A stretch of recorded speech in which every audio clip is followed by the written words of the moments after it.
Hello, this is Violer, and welcome back to Let's Play Final Fantasy XIV. Last time, we defeated our Lord Ramuh. And, well, hopefully that means he's just going to leave us alone. You know, he did say, hey, if you can beat me out, you know, you've proven your worth, so I'll go with diplomacy. Here, and I have taken thy measure, bringer of light.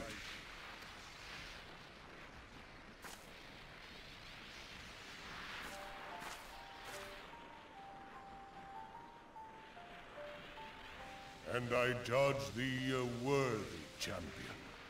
The task of excising the sin that hath taken root in man's heart is thine. No, great. Shrink not from employing thy strength in service to the forest and the wider realm beyond. Like hungering shadows do the enemies of harmony gather, and meekness will but feed them. If man is to be delivered from the dark, it shall be by thy guiding light alone. Stray not from the path, for if thou dost, thy people shall be truly lost. And that's why I think he's probably my favorite primal. Because he talks to you, and he's like, Thou hast slain the Lord of Levin. A regrettable act, but a necessary one. He's like, okay, you know I'm all powerful, but fair is fair. I'm out of here. Just as you requested.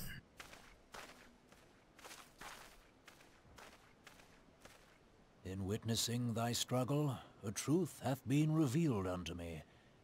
If I mistake not, it may yet prove a chink in the eternal armor of the Ascians. Oh? But let us conclude our present business. I shall expound upon my findings at the Rising Stones anon. Okay. Wow, those earrings are really weird. I haven't actually seen both of them that close. They just look different. I mean, you only have one set of earrings on at a time, so.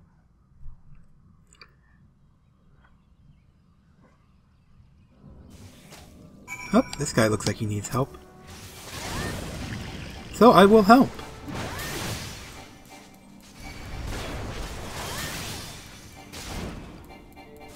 That is a task I am good for.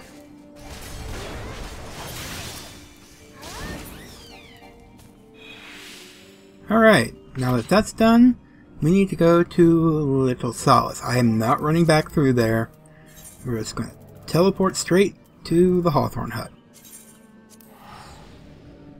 I know this breaks my exception of not teleporting to the same zone you're in, with the exception of like Wineport and Costa del Sol and that one, because there's a split in the middle, but it's a very far walk. It's much faster to do this. Who do I get? Airyman. I have a lot more variety on my my main character, because, you know, I have the Legacy Gobu mount, which is awesome. And that's the main reason I chose that character to play, because I knew she had it. Now I'm gonna not hint at it. That character is awesome.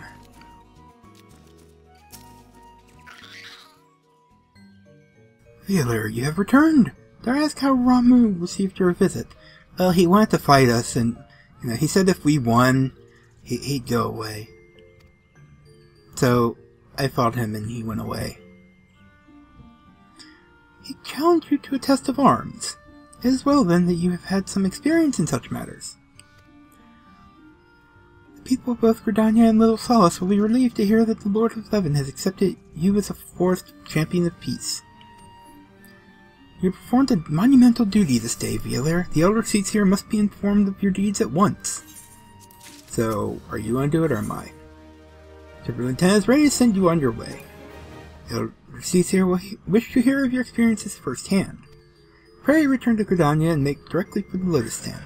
The conjurer at the Nofus altar will be expecting you. Fare you well, Violer. Okay, I guess rather than, you know, someone else doing our dirty work for once, We have to go clean things up.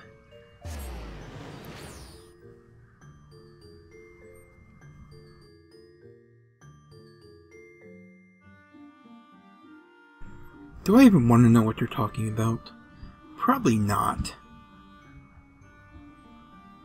Personally, for me, I choose my MMO character based on what ass I want to look at. In other words, I really don't want to be staring at a male's butt all day.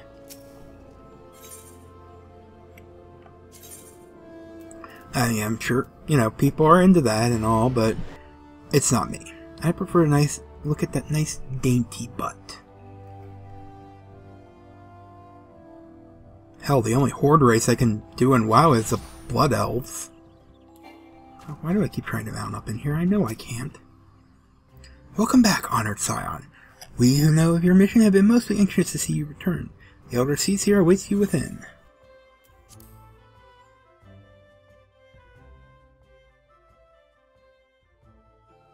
I did the Crescent Moon Nightgown on my main for a while. On my monk. One of the people in my group was like, "You just look so ridiculous in that outfit." Kinda Senna.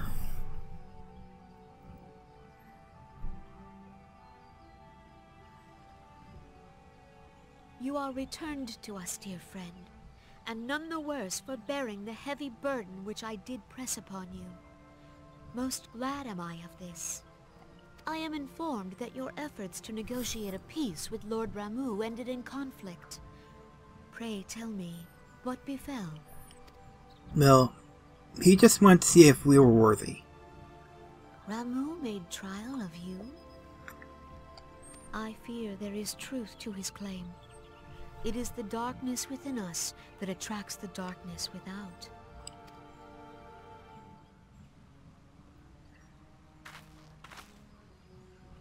It cannot be denied that misfortune follows man.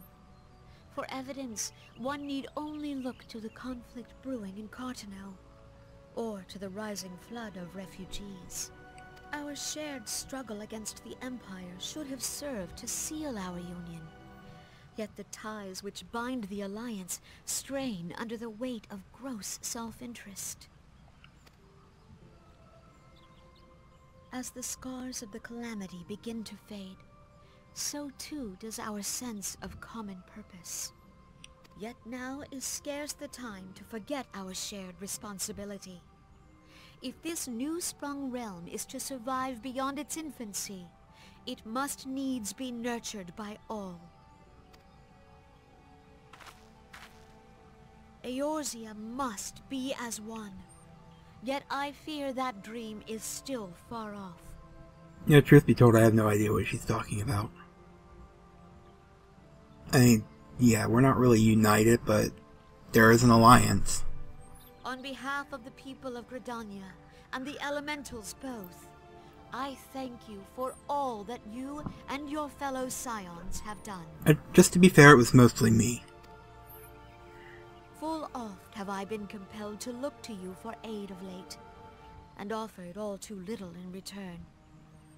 As leader of this nation, I shall endeavor to prove a more worthy ally to your cause henceforth. Are you going to say an aid to the Domans too?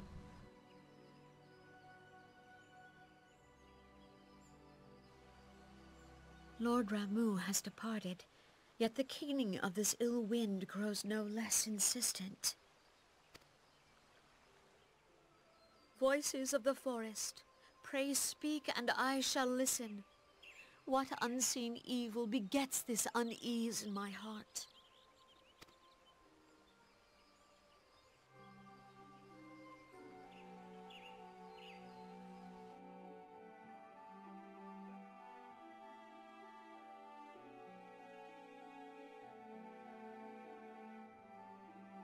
Alright, so we're here. What do you guys got to say? It would seem that Edith's appraisal of the situation held some merit after all. Perhaps I should not be so swift to discount her intuition. I fancy my presence was more help than hindrance during our troubles with Leviathan, but this time around, well, even I have my off days. You should have seen Maxio when we got back to Little Solace. Grateful is an understatement. I thought he was going to shake Papa Limo's hand off. Thus ends another daunting mission, eh, Valier? I hope Lord Ramuh could be persuaded with words alone, but nonetheless I can only admire the adroitness with which you responded to the primal sudden challenge. It seems that Urianger, too, was pleased with the outcome. What say you, Valier? Shall we gather back at the Rising Stones and ponder the lessons of the day? Yes, yes we shall. Why am I using money?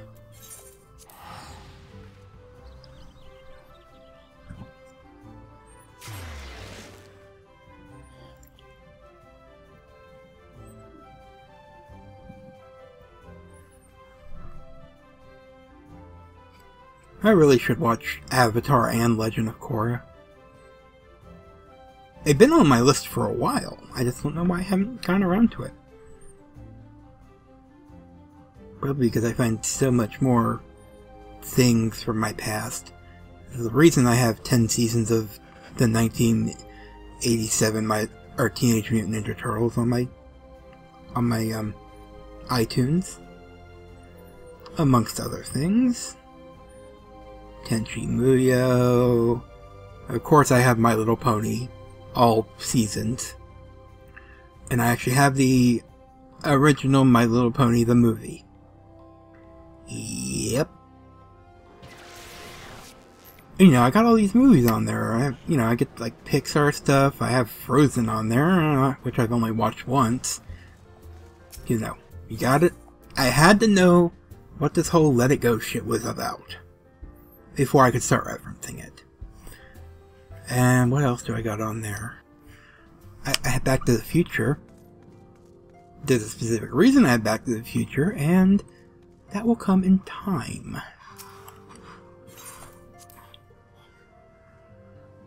Probably somewhere between, I would say, Life is Strange 1? Or Life is Strange Episode 3 and Episode 4 will probably come out by the time I'm there. So we'll probably be waiting on Episode 5. I'll either do a Space Quest or, Back to the Future. Welcome back, Valier. Words of your momentous encounter with Lord Ramuh precedes you. I would fain share news of my own, but Urianger's discoveries must take precedence. Upon witnessing your defeat of the Lord XI, our learned companion was struck with a profound insight regarding the nature of the Ascians' immortality. Let's assemble and discuss his observations together. Yes, let's.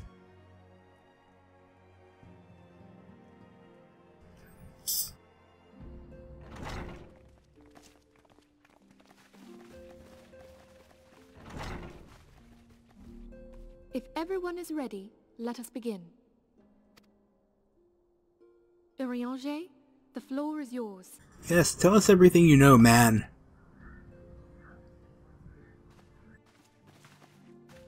As all here assembled now know, in its final hours as our Order's headquarters, the waking sands did play host to a most unexpected visitor.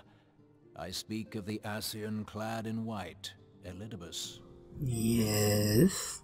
Unwelcome though his presence was, his words that day did serve to confirm a truth long suspected, that the Ascians are eternal beings, to whom physical destruction is as a temporary inconvenience. Great. In the intervening time, Urianger and I have striven to discover a means by which the Ascians might more permanently be slain. Really? And 'tis my belief that we have found the thread that will allow us to unravel the twisted skein of their existence. Oh good, that would be useful. In the moments prior to Leviathan's most recent manifestation, the Sahagin elder who summoned him was observed to undergo some manner of ascension. Yeah? The etheric readings taken by Y'shtola at the time of this transfiguration have proven most enlightening. Oh? The disruption to the flow of ether was sudden and dramatic. So tangible was the agitation, I scarce had need of my goggles. Oh dear. The significance of Y'shtola's readings might better be understood in the context of mine own, taken at the instant of the Lord of Levin's demise. Unlike the Primal, the Sahagin was not subject to etheric dissipation. Before discussing our new discoveries, it may benefit us all to recall what we know of etheric behavior. Okay.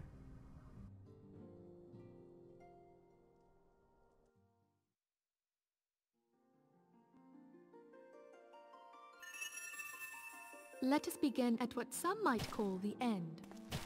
When we who dwell in the material realm die, our spirits dissolve into the flow of ether and are returned to the ethereal realm. Okay. In turn, the restless energy which suffuses that plane streams back into our world, giving rise to new life. Aww. 'Tis as the heavens did decree, the way of all mortal souls. Twixt this world and the next do the ethereal currents swirl, bearing the very essence of life. Thus doth the cycle of birth, death, and rebirth continue unabated. Primals behave somewhat differently. In order to manifest and then maintain a physical presence in this realm, they must consume vast quantities of ether, most often in the form of crystals. Though they may seem to live, their flesh is but ether given shape.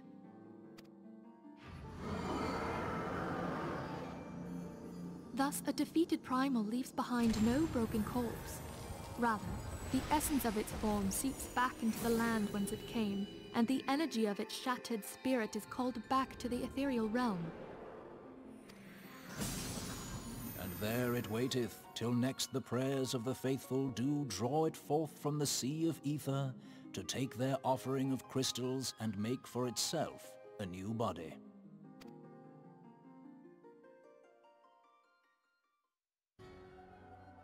Which brings us on to the third group, the so-called immortals. They exist in a manner all their own. Quite. Even as the Sahagin elder fell to the Admiral's musket shot, I witnessed the release of an ethereal cloud, which immediately took possession of a nearby minion. A soul that dissipateth not upon the death of the flesh. Yeah, that is actually interesting news. The secret of life everlasting, and in the claws of a Sahagin no less. But I wonder, what would happen to one of these obstinate spirits, should there be no suitable host for it to claim? What do you mean? If mortal death entails a return to the ethereal realm, it seems doubtful that the soul of an immortal would venture there. Nay, it merely withdraweth a distance, unto the shore of the ethereal sea, perchance, but no further. Yes, it exists in neither this realm nor the next, abiding instead in the space that lies between them. The Ascians took control of Thancred by means of a crystal of darkness, an artifact which, if our theories are correct, serves as a gateway to the place I have just described. Okay. I was hoping people had forgotten about that. Oh, you're getting involved now too. I am sorry, my friend. For a mercy, the weary road of our research hath brought us unto an answer. The Sahagin ascended to an immortal state, but he did not possess a crystal of darkness through which to flee this realm. Thus was he consumed by Leviathan. If we could entrap the spirits of defeated Ascians in like manner, and thereby deny them resurrection...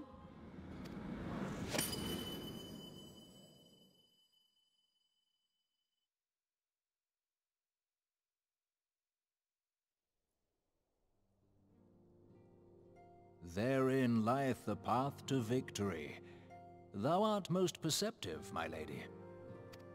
Only when we have trapped the bodiless soul within an ethereal prison can we hope to defeat its unnatural constancy. Thus might even an eternal paragon be consigned to oblivion. Awesome.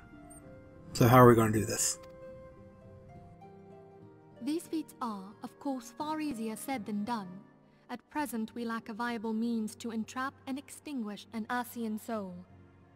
Yet, I believe it to be possible. The pieces of the puzzle lie before us. We have but to put them together. Okay.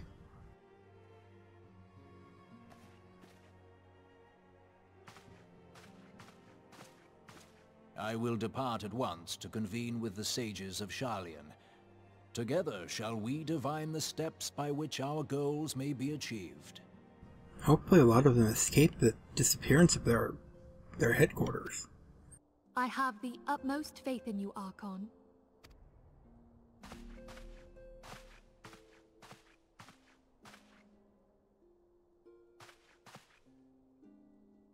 Beg pardon, antecedent, but I would raise one final matter. Even now, a Ascian survey party seeketh to ascertain the fate of the students of Baldessian. Their findings shall soon be known to us. Though you harbor feelings of dread, I bid you surrender not to sorrow, but abide instead in hopeful prayer. I shall, Archon. Thank you. Okay.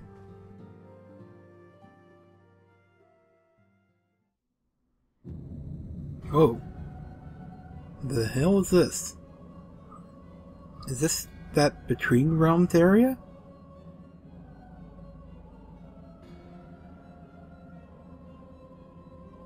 The Lord of Levin is returned to the Aether, as was Leviathan before him. Ramuh's acquiescence was most intriguing. Inferno, Vortex, Crag, Whirl, and Levin all have now been humbled by the Bringer of Light. The limitless potential of man, Hydaelyn's servant, grows mightier by the day.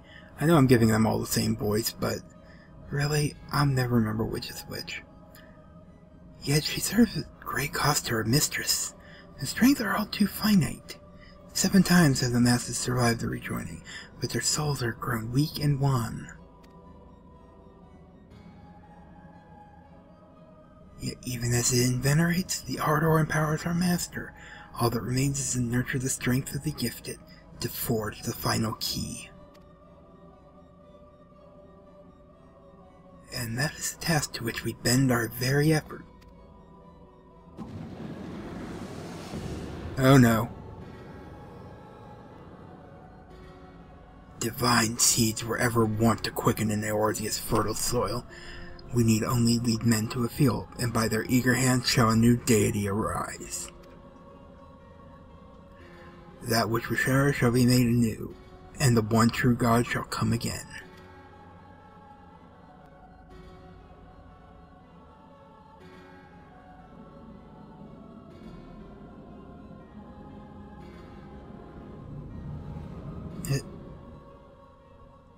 Is that Zodiark? I heard Zodiark was a pain in the ass to get in 12. Okay, Minfilia, what we got? Hard haplet to break. Correspondence she wishes to share with you.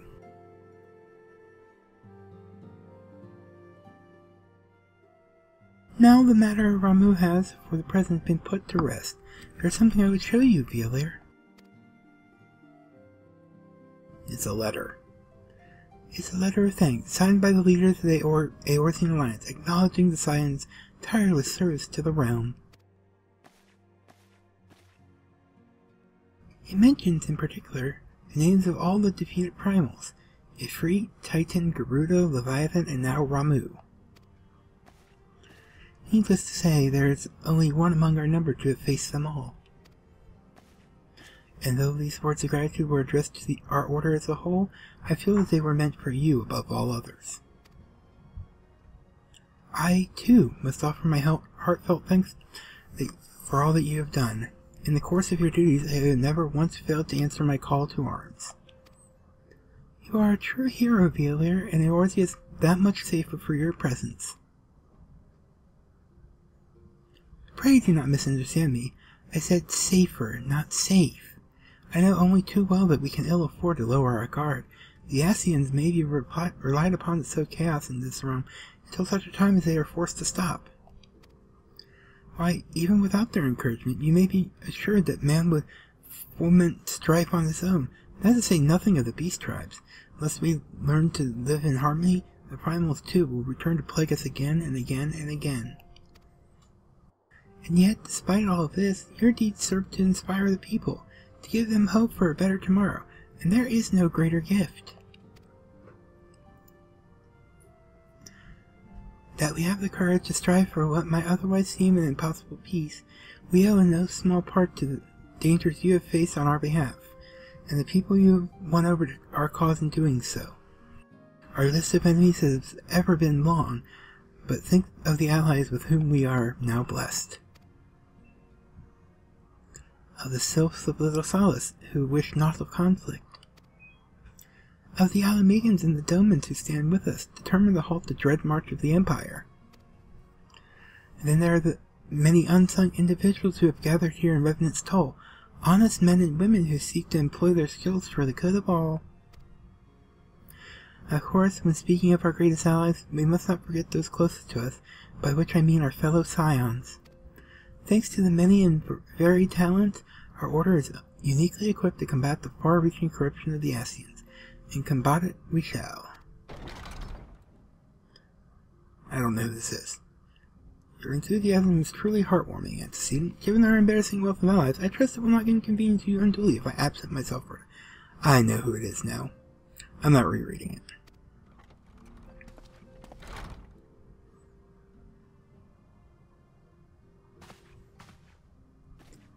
Elfenod, I take it the troubles in Ul'dah no longer require your attention? There are yet some rumblings of discontent, but the air of simmering violence has largely dissipated. 'Tis to report such that I stand before you now. That, and to speak with you concerning the new organization we discussed. New organization? I have a message for you from Ellie. Ahem. You recall the refugee girl, the one whose parents were missing? They were found unharmed. She wishes me to pass on her thanks to you. Why, Elfenod, am I to understand that you made the effort to remember the poor girl's name? I look forward to reading all about her in your report. I do hope you left nothing out.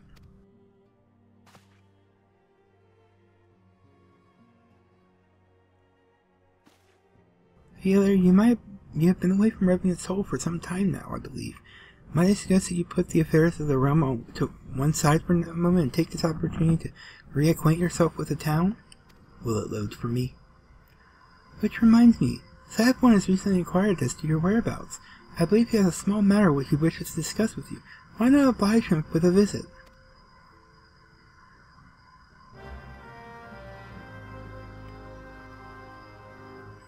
Well, okay.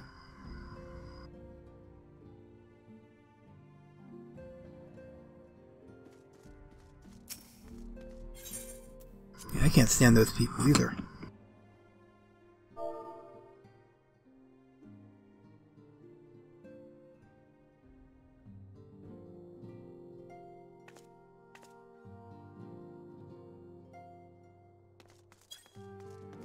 It's true, I do. I don't think I've had to do it for this LP, but, well, it's true.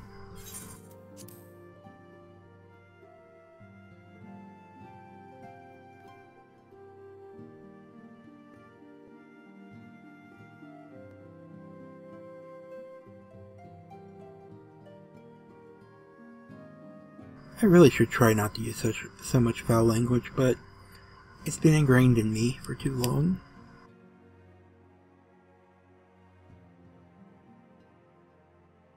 Yeah, sure, I could train myself out of it, but why? Cursing's good for you. I read a science article about it.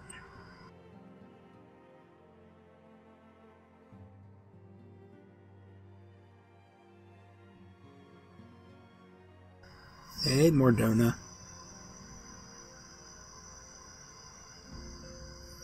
I just love how it's like, Mordona. Mordona.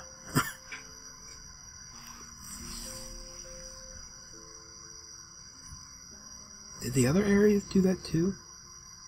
I mean, I think it's like, the other ones had a title, but Mordona's just like, Mordona!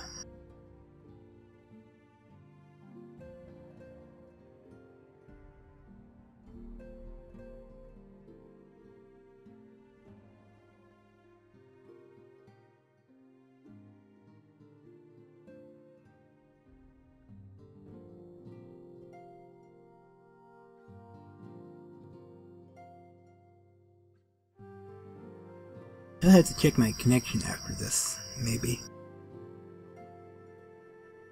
Normally it doesn't even take this long to get in there.